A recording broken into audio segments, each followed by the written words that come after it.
50-60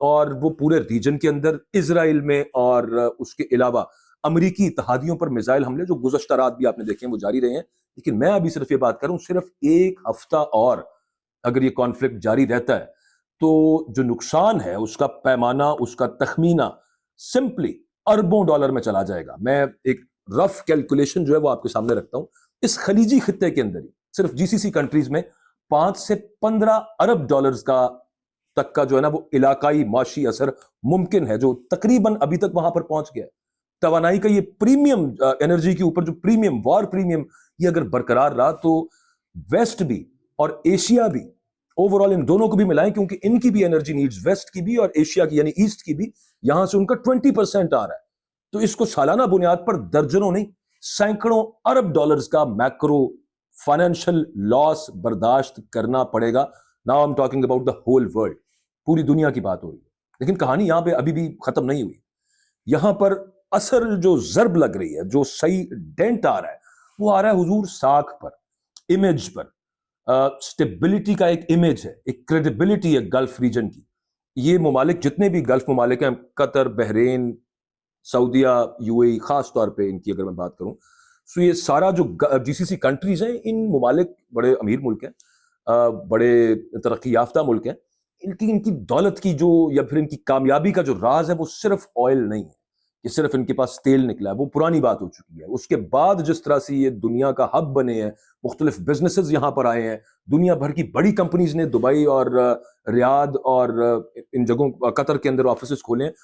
مطلب اولمپکس ہو چکی ہیں، معاف کیجیے گا، فٹ بال کا ورلڈ کپ ہو چکا ہے قطر جیسے ملک میں، اور اگلے اولمپکس بھی غالباً سعودیہ اس کے لیے کنٹیسٹ کر رہا تھا کہ سب کچھ ہونا ہے.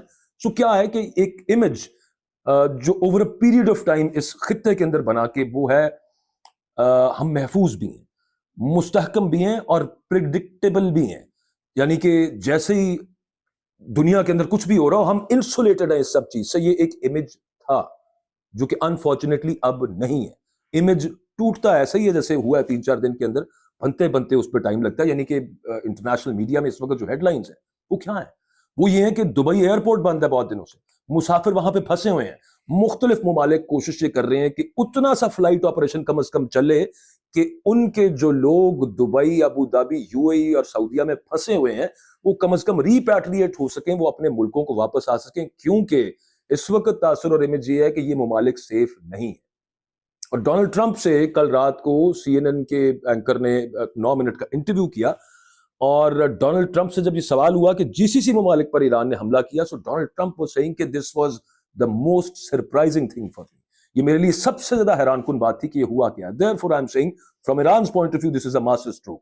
کیونکہ انٹرنیشنل میڈیا میں ہیڈ لائنز یہی ہیں کہ ہزاروں مسافر وہاں پہ پھنسے ہوئے ہیں. کووڈ کے بعد جناب یہ سب سے بڑا سفری بحران ہے. تو یہ ایک خبر نہیں رہتی، یہ ایک برانڈ شاک بن جاتا ہے، اور وہ بن چکا ہے یہ ایک برانڈ شاک آلریڈی. دیکھیے نا، کاروباری تقریبات جو ہوں گی، بڑی میٹنگز ہونی ہیں، بڑے اور جو اکٹھ ہونے ہیں جو دبئی کے اندر ہوتے تھے، یہ کہاں پہ اب معاملہ کیا ہوگا؟ یہ سنگاپور شفٹ ہوں گے، یہ استنبول منتقل ہو سکتے ہیں، یہ سب معاملہ ہو سکتا ہے. جو لانگ ڈسٹنس پروازیں ہیں جو کہ دبئی سے ہو کے آگے جایا کرتی تھیں، دنیا کا سب سے بڑا ہب تھا، ٹرانزٹ ہب دبئی، وہ اپنا روٹ بدل سکتی ہیں. اور اس وقت تو یقینی پچھلے 4-5 دنوں سے بدلا ہوا ہے. جو ٹورسٹ ہے وہ اس انپریڈکٹیبل ماحول سے بچنے کی کوشش کرے گا، وہ ظاہر ہے وہ کہیں اور چلا جائے گا. ویسے کیا تھا کہ پوری دنیا وڈ فلانگ ٹو دبئی، کہ جناب چلو جی فلاک ٹو دبئی، کہ جناب لیٹس گو دیئر، ہم نے فلاں جگہ جانا ہے تو یہاں بھی چلے جاتے ہیں. بہت سارے دوست ہیں مثال کے طور پہ جو امریکہ یا یورپ سے پاکستان آتے ہیں تو راستے میں دبئی ویسے ہی رک جاتے ہیں. ایک تو کنیکٹنگ فلائٹس ہوتی ہیں کئی دفعہ، لیکن ویسے ہی 3-4 دن چلیں جی دبئی بھی دیکھ لیتے ہیں. یہ ایک عام معاملہ ہے. اور پوری دنیا پھر ایک بہت ڈیولپڈ جگہ ہے، ایک بڑی صاف ستھری جگہ ہے اور بڑی سیف جگہ ہے، اور وہاں پر ہر طرح کی فیسلٹی موجود ہے. تو ٹورسٹ وہاں پر جو جاتے تھے، ٹورزم کا ایک اور بہت بڑا چنک ہے یو اے ای کا اور خاص طور پر دبئی کا، جو ٹورزم سے اپنا جی ڈی پی میں ایڈ کرتے تھے. لیکن اس وقت وہ سب معاملہ رکا ہوا ہے. ملٹی نیشنل کمپنیز ہیں، وہ آپریشنل ریزیلینس، یہ ٹرم میں یوز کر رہا ہوں کہ آپریشنل ریزیلینس کے ان کے اخراجات جنگیں جو ہیں وہ بڑھا دیتی ہیں، اور وہ بڑھ گئے ہوں گے آلریڈی. کہ آپریشنل رکھنا ہے اس کے لیے ایک کاسٹ پے کرنی پڑتی ہے. اب ایئرپورٹ تو دوبارہ کھل جاتا ہے، لیکن جو اعتماد ہوتا ہے وہ اس کو زیادہ وقت لگتا ہے. رن وے پہلے کھل جاتی ہے لیکن اس کو بحال ہونے میں ذرا وقت لگتا ہے. اب ایران کی حکمت عملی یہاں پہ شاید یہی ہے کہ براہ راست فتح نہیں، وہ کر بھی نہیں سکتا براہ راست فتح. اتنا بڑا اتحاد, امریکہ سپر پاور, ایک اسرائیل ایک بڑی مائٹ, ملٹری مائٹ بھی, اکنامک مائٹ بھی, اور کسی درجے میں پولیٹیکل بھی, کیونکہ امریکہ کو اس کی سپورٹ ہے. اور پھر دنیا کے امیر ترین ممالک, امریکہ کے اتحادی, امریکہ کی بیسز وہاں پہ موجود ہے. سو ڈائریکٹلی ایران ان کو فتح نہیں کر سکتا, لیکن کم از کم اس جنگ کو کاسٹلی ضرور بنا سکتا ہے, ان پہ وہ لاگت ضرور مسلط کر سکتا ہے. اگر جی سی سی ممالک کو معاشی اور جو کریڈیبلٹی کا, جو امیج کا جو نقصان برداشت کرنا پڑا ہے, اور اگر یورپ کو توانائی کا جھٹکا لگا ہے اور آگے بھی لگے گا, اور اگر انشورنس کمپنیاں پریشان ہوں, تو اتحادیوں میں یہ سوال خود بخود اٹھے گا کہ ٹرمپ صاحب خود تو یہ جو آئل پرائسز رائز کر رہی ہیں وہ افورڈ نہیں کرتے, کیونکہ آگے مڈ ٹرم الیکشن آ جائے گا. $100 فی بیرل تک قیمت گئی. تو اس وقت امریکہ میں جو جنگ کے اگلے روز جو سروے ہوا ہے, اپسوس نے جو سروے کرایا, اس پر میں ڈیٹیل میں الگ بات کروں گا, وہاں پر ٹرمپ کی approval rating is crashing down, nose dive کی ہے اس نے, اور بالکل نیچے. اور مہنگائی بہت بڑا مسئلہ ہے جس پہ وہ اکثر وہ گروشریز کرتا رہتا ہے ٹرمپ.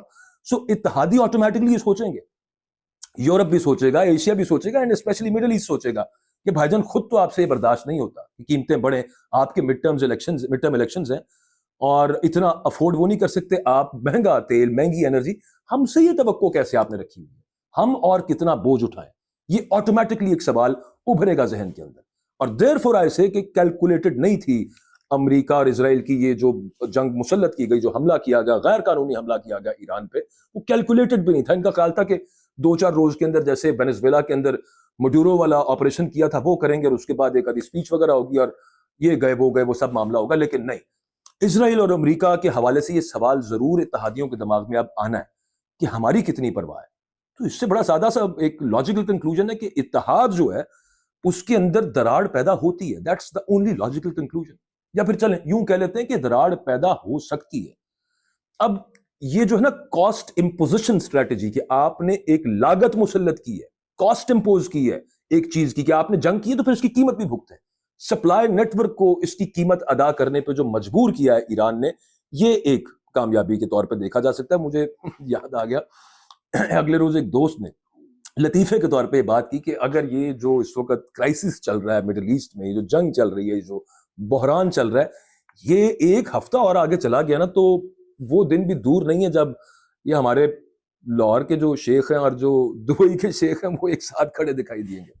یہ مذاق کی بات تھی, لیکن مطلب اس کا یہ تھا کہ اتنی بڑی کاسٹ امپوز ہو رہی ہے, اتنا نقصان اٹھانا پڑ رہا ہے جی سی سی کنٹریز کو اس جنگ جو ایران پہ مسلط کی گئی, لیکن ایران کی اگلی ریٹیلیٹری پالیسی کی وجہ سے. تو یہ جنگ جو ہے یہ میزائلوں سے کم, اور جو معاشی اعصاب ہے ان پر یہ زیادہ لڑی جائے گی. لیکن اس سے بھی ایک اور اہم نقطہ, وہ ہے پولیٹیکل. اور وہ پولیٹیکل یہ ہے کہ political dent in G C C countries کے اندر کس طرح سے ایران ڈال رہا ہے, اور اگر یہ جنگ آگے بڑھی تو وہ مزید ہوگا. اس پر میں بات انشاءاللہ آپ سے اگلے ویلاگ میں کرتا ہوں. اجازت دیں, اللہ حافظ.